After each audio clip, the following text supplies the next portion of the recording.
Hi guys, once again welcome back. അപ്പോൾ നമ്മൾ ഇന്ന് ഡിസ്കസ് ചെയ്യാൻ വേണ്ടി പോകുന്ന നിങ്ങളുടെ പൊളിറ്റിക്സിലെ പരീക്ഷയിൽ പ്ലസ് വണ്ണിലെ പൊളിറ്റിക്സിലെ പരീക്ഷയിൽ നിർബന്ധമായി ചോദിക്കാൻ സാധ്യതയുള്ള ഒരു 100% ചോദിക്കാൻ സാധ്യതയുള്ള ഷോർട്ട് ക്വസ്റ്റ്യൻ ഡിസ്കസ് ചെയ്യാൻ വേണ്ടി പോകുന്നു. ആദ്യ ചോദ്യം explain in 3 functions of constitution Indian ഭരണഘടനയുടെ ഏതെങ്കിലും ധർമ്മങ്ങൾ എഴുതുക. അപ്പോൾ നിർബന്ധമായും 5 ഫംഗ്ഷൻസ് നമുക്ക് പഠിക്കാനുണ്ട്. 5 ഫംഗ്ഷൻസ് നിങ്ങൾ പഠിച്ചു വെക്കുക അല്ലേ. ഒന്നാമത് constitution hello A coordination and assurance. ഭരണഘടന എന്ത് ഉറപ്പ് നൽകുന്നുണ്ട്? ഏകോപനവും അതുപോലെ എന്താണ് ഉറപ്പും അല്ലെ. നമുക്ക് നമ്മുടെ ജനങ്ങൾക്കിടയിൽ എല്ലാ ആളുകൾക്കും ഫോളോ ചെയ്യാൻ പറ്റുന്ന എല്ലാവരെയും ഏകോപിപ്പിക്കുന്ന രീതിയിലുള്ള നിയമങ്ങൾ കൊണ്ടുവരുന്നുണ്ട്, റൂൾസ് ആൻഡ് റെഗുലേഷൻസ് കൊണ്ടുവരുന്നുണ്ട് അല്ലേ. അപ്പൊ എല്ലാവർക്കും അംഗീകരിക്കാൻ സാധിക്കും, എല്ലാവരും ഏകീകരിക്കുന്ന ഏകോപിപ്പിക്കുന്ന രീതിയിലുള്ള ഒരു എന്ത് കൊണ്ടുവരും നിയമ സംവിധാനം അല്ലെങ്കിൽ നിയമങ്ങൾ കൊണ്ടുവരുന്നുണ്ട്. രണ്ടാമത് specification of decision making power. ആർക്കാണ് ഇന്ത്യയിൽ അധികാരം അല്ലെങ്കിൽ ഡിസിഷൻ മേക്കിംഗ് പവർ ആരാ കയ്യിലാണ്, ആരാണ് ഇന്ത്യയിൽ തീരുമാനമെടുക്കാൻ കഴിയുന്ന വിഭാഗം, അവരെ പറ്റി കൃത്യമായി പറയുന്നുണ്ട്. അത് limitation on the power of government. Government അധികാരങ്ങൾക്ക് പരിധി നിശ്ചയിക്കുന്നുണ്ട്. അതുപോലെ ജനങ്ങളുടെയും സമൂഹത്തിന്റെയും അഭിലാഷങ്ങൾക്ക് വേണ്ടി പ്രവർത്തിക്കുന്നുണ്ട്. അതുപോലെ തന്നെ fundamental identity of the people അല്ലെ. ഒരു വ്യക്തിത്വം അല്ലെങ്കിൽ ഒരു സ്വത്വം, വ്യക്തിത്വം എന്ന് പറയാൻ പറ്റില്ല, എന്താണ് ആളുകളുടെ അടിസ്ഥാന വ്യക്തിത്വം അല്ലെ. ശരിക്കും നമ്മളെല്ലാവരും ഇന്ത്യക്കാരാണ്, നമ്മൾ ഫോളോ ചെയ്യുന്ന നിയമങ്ങൾ ഇന്ന കാര്യങ്ങളാണ് എന്ന രീതിയിൽ ഒരു ഫണ്ടമെന്റൽ ഐഡന്റിറ്റി ഇന്ത്യയിൽ ഓരോ ആളുകൾക്ക് നൽകുന്ന ആരാണ്? ഇന്ത്യയുടെ ഭരണഘടനയാണ്. സോ ഈ ഫംഗ്ഷൻസ് നിർബന്ധമായും പഠിച്ചിരിക്കുക. അടുത്തൊരു ചോദ്യം നോക്കൂ, നിങ്ങൾ ഒരു ക്ലാസിഫിക്കേഷൻ ഓഫ് സിവിൽ സർവീസിന്റെ ചോദ്യമായി ചോദിച്ചത്. നിർബന്ധമായി നിങ്ങൾ പഠിച്ചിരിക്കേണ്ട ഒരു കാര്യമാണ് ക്ലാസിഫിക്കേഷൻ ഓഫ് സിവിൽ സർവീസ്. ഏതൊക്കെയാണ്? പ്രധാനമായും 3 ഓൾ ഇന്ത്യ സിവിൽ സർവീസ് ഉണ്ട്. സെൻട്രൽ സർവീസ്, സെൻട്രൽ എന്ന് പറഞ്ഞാൽ കേന്ദ്ര സർവീസ് അല്ലേ. അതുപോലെ തന്നെ സ്റ്റേറ്റ് സർവീസ്, സ്റ്റേറ്റ് എന്ന് പറഞ്ഞാൽ സംസ്ഥാന സർവീസ്.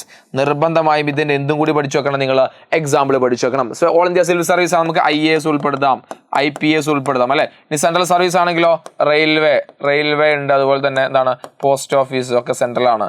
അതുപോലെ തന്നെ സ്റ്റേറ്റ് സർവീസ് ആണെങ്കിൽ അഗ്രികൾച്ചർ, പോലീസ്, അതൊക്കെ എന്ത് ചെയ്യും? സ്റ്റേറ്റ് സർവീസ് ഉൾപ്പെടുന്ന കാര്യമാണ്. അപ്പോൾ ഇതിന്റെ എക്സാമ്പിൾസ് നിർബന്ധമായി പഠിച്ചു വെക്കണം. എക്സാമ്പിൾ വെച്ചിട്ട് എന്ത് ചെയ്യും? ഇതുപോലെ തന്നെ ഒരു കോളം തന്നിട്ട് എക്സാമ്പിൾസിൽ തന്നിട്ട് അതിൽ ഏതൊക്കെയാണ് ഓൾ ഇന്ത്യ സിവിൽ സർവീസ്, ഏതൊക്കെയാണ് സെൻട്രൽ സർവീസ്, ഏതൊക്കെയാണ് സ്റ്റേറ്റ് സർവീസ് എന്നൊരു ചോദ്യം നിങ്ങൾക്ക് എക്സ്പെക്ട് ചെയ്യാം. റെഡി? ആദ്യ ചോദ്യം പിടിച്ചോ. Write any 3 discretionary power of president of India. Indian president ഏതെങ്കിലും 3 വിവേചന അധികാരങ്ങൾ എഴുതുക. 3 മാർക്കിന് 5 മാർക്കിന് ചോദിക്കാൻ പറ്റുന്ന ഒരു ചോദ്യമാണ് എന്താണ് നമ്മുടെ വിവേചന അധികാരങ്ങൾ. എന്തൊക്കെയാണ് വിവേചന അധികാരങ്ങൾ? ഒന്ന്, the prime minister should inform all important matters to president. നമ്മുടെ പ്രധാനമന്ത്രി എന്ത് ചെയ്യണം? പ്രധാനപ്പെട്ട എല്ലാ തീരുമാനങ്ങളും ആരെ അറിയിക്കണം? രാഷ്ട്രപതി അറിയിക്കണം. And veto power of president. രാഷ്ട്രപതിക്ക് വീറ്റോ പവർ, ചില കാര്യങ്ങൾ എന്താണ് രാഷ്ട്രപതിയുടെ തീരുമാനമായിരിക്കും അന്തിമ തീരുമാനം എന്ന് പറയുന്നത് അല്ലെ. അപ്പൊ അതിൽ നമുക്ക് ഉൾപ്പെടുത്താൻ പറ്റുന്ന ഒരു കാര്യമാണ് ഏതെങ്കിലും ഒരു പ്രതിക്ക് എന്ത് ചെയ്യാൻ സാധിക്കും? മാപ്പപേക്ഷ നൽകാൻ ആർക്ക് സാധിക്കും? രാഷ്ട്രപതിക്ക് സാധിക്കും അല്ലെ. അതുപോലെ president may ask report on the performance of ഗവൺമെന്റിന്റെ പ്രവർത്തനങ്ങളുടെ പെർഫോമൻസ് റിപ്പോർട്ട് ആർക്ക് ചോദിക്കാം? രാഷ്ട്രപതിക്ക് ചോദിക്കാം. അതിൽ president can reconsider record bill send by the prime minister. Prime minister അയച്ച ബില്ല് എന്ന് പറഞ്ഞാൽ എന്താ? ഭക്ഷണം കഴിച്ച ബില്ലോ അല്ലെങ്കിൽ വണ്ടിന്റെ ബില്ലോ അല്ല, എന്താ നിയമമാണ് ബില്ല് എന്ന് പറഞ്ഞാൽ. ആ നിയമം സൈൻ ചെയ്യാൻ വേണ്ടി ആരെ കയ്യിലേക്ക് അയച്ചു കൊടുക്കാൻ? രാഷ്ട്രപതിക്ക് അയച്ചു കൊടുക്കുക. രാഷ്ട്രപതിക്ക് വേണമെങ്കിൽ വേണ്ട, ഇതൊന്നുകൂടി നിങ്ങൾ റീചെക്ക് ചെയ്ത് ഒന്നുകൂടി നിങ്ങൾ വെരിഫൈ ചെയ്ത് ഒന്നുകൂടി ഡിസ്കഷൻ നടത്തി നിങ്ങൾ കൊണ്ടുവരണം എന്ന് പറയാൻ ആർക്ക് സാധിക്കും? രാഷ്ട്രപതിക്ക് സാധിക്കും. അതുപോലെ തന്നെ president can use discretionary power when no party get majority. ഒരു പാർട്ടിക്ക് മെജോറിറ്റി കിട്ടിയിട്ടില്ലെങ്കിൽ പ്രസിഡന്റ് ചെയ്യാൻ സാധിക്കും? അദ്ദേഹത്തിന്റെ വിവേചന അധികാരം ഉപയോഗിച്ച് ഭരിക്കാൻ വേണ്ടി സാധിക്കും. അതുപോലെ president can keep A bill pending without any time bound. അതുപോലെ തന്നെ രാഷ്ട്രപതിക്ക് സമയബന്ധിതമായി ബിൽ തീർപ്പാകാതെ സൂക്ഷിക്കാൻ കഴിയും. എന്താ സമയബന്ധി ബിൽ എന്ന് പറഞ്ഞാൽ എന്താ? ഈ നമുക്ക് ഈ രാഷ്ട്രപതി സൈൻ ചെയ്താൽ നിയമമാവുള്ളൂ അല്ലേ. അപ്പൊ നിയമമാക്കാൻ വേണ്ടിയിട്ട് ബില്ല് അല്ലെങ്കിൽ ബില്ല് എന്ന് പറഞ്ഞാൽ നിയമത്തിന്റെ കരട് രൂപ അല്ലെ. ആ ബില്ല് രാഷ്ട്രപതിക്ക് അയച്ചു കഴിഞ്ഞാൽ രാഷ്ട്രപതിക്കാണെങ്കിൽ അത് പോക്കറ്റിൽ വെക്കാം. അതിനെ പോക്കറ്റ് വീറ്റോ നമ്മൾ വിളിക്കാം. എത്ര കാലം വേണമെങ്കിലും അത് രാഷ്ട്രപതിക്ക് എന്തെങ്കിലും സാധിക്കും? പോക്കറ്റിൽ വെക്കാൻ ഉദ്ദേശിക്കുക എന്താ? രാഷ്ട്രപതിക്ക് എപ്പോൾ വേണമെങ്കിൽ അത് സൈൻ ചെയ്യാം. ഇന്ന് വേണമെങ്കിൽ സൈൻ ചെയ്യാം, നാളെ വേണമെങ്കിൽ സൈൻ ചെയ്യാം, ഇനി 6 മാസം കഴിഞ്ഞിട്ട് വേണമെങ്കിൽ അങ്ങനെ സൈൻ ചെയ്യാം. അപ്പൊ അതിനെ വിളിക്കുന്ന തന്നെ പോക്കറ്റ് വീറ്റ്. അപ്പൊ ഇത്തരത്തിലുള്ള ചില വിവേചന അധികാരങ്ങൾ, സ്പെഷ്യൽ അധികാരം ആർക്കുണ്ട്? രാഷ്ട്രപതിക്കുണ്ട്. അത് പഠിച്ചു വെക്കുക. ഓക്കെ, ഇനി അടുത്ത ചോദ്യം ഏതാണ്? ആ ചോദ്യം ഇതിൽ ആഡ് ചെയ്യാൻ മറന്നല്ലോ, മറ്റൊന്നുമല്ല, നമ്മുടെ മൗലിക അവകാശങ്ങളെ പറ്റിയാണ്. ഫണ്ടമെന്റൽ റൈറ്റ്സ്, മൗലിക അവകാശങ്ങൾ. അപ്പോൾ ഇതൊരു 8 മാർക്കിന് എസ്സേക്ക് ചോദിക്കുന്ന ചോദ്യമാണ് മൗലിക അവകാശങ്ങളെ പറ്റി. അപ്പോൾ ഏതെങ്കിലും സാർ ഈ 6 മൗലിക അവകാശങ്ങൾ എഴുതി വെച്ചാൽ മതി, അത് പോരാ. ഡീറ്റെയിൽ ആയിട്ട് നിങ്ങൾ എന്ത് ചെയ്യണം? ഓരോ മൗലിക അവകാശം എന്താണ് പറയുന്നത്, അതിൽ എന്തൊക്കെ കാര്യങ്ങൾ ഡീറ്റെയിൽ ആയി പറയുന്നത് കൃത്യമായി എഴുതണം അല്ലേ. റൈറ്റ് ഈക്വാലിറ്റി 14 മുതൽ 18 വരെയുള്ള ആർട്ടിക്കിൾ താഴെ നിങ്ങൾ എഴുതി കൊടുക്കണം. റൈറ്റ് ഫ്രീഡം 19 മുതൽ 22 വരെയുള്ള ആർട്ടിക്കിൾ താഴെ എഴുതി കൊടുക്കണം. ആർട്ടിക്കിൾ 22 മുതൽ 24 വരെയുള്ളത് എവിടെ എഴുതി കൊടുക്കണം? Right against exploitation, right to freedom of religion, cultural and education rights, right to constitution remedies. Detail ആയിട്ട് എഴുതിയാൽ മാത്രമേ 8 മാർക്ക് എന്ത് ചെയ്യുള്ളൂ, കിട്ടുള്ളൂ കേട്ടോ. കൃത്യമായി ആ കാര്യം നോട്ട് ചെയ്തു വെക്കുക. അതൊക്കെ നമ്മൾ ഡീറ്റെയിൽ നമ്മൾ ലൈവിൽ ഡിസ്കസ് ചെയ്യും. അപ്പോൾ ലൈവിൽ നിർബന്ധം വരുത്തുക കേട്ടോ. ഇനി explain the different stage of law making procedure India. ഇന്ത്യയിലെ 5 മാർക്ക് ചോദിക്കുന്ന ചോദ്യമാണ്. ഇന്ത്യയിലെ വിവിധ നമ്മൾ നിയമനിർമ്മാണത്തിന്റെ വിവിധ ഘട്ടങ്ങൾ, അത് എക്സാമിന് ഷുവറായി ചോദിക്കുന്ന ഒരു ചോദ്യമാണ്. പഠിച്ചു വെക്കുക. പ്രധാനമായും ഒന്നാമല്ലേ ഏതൊക്കെയുണ്ട്?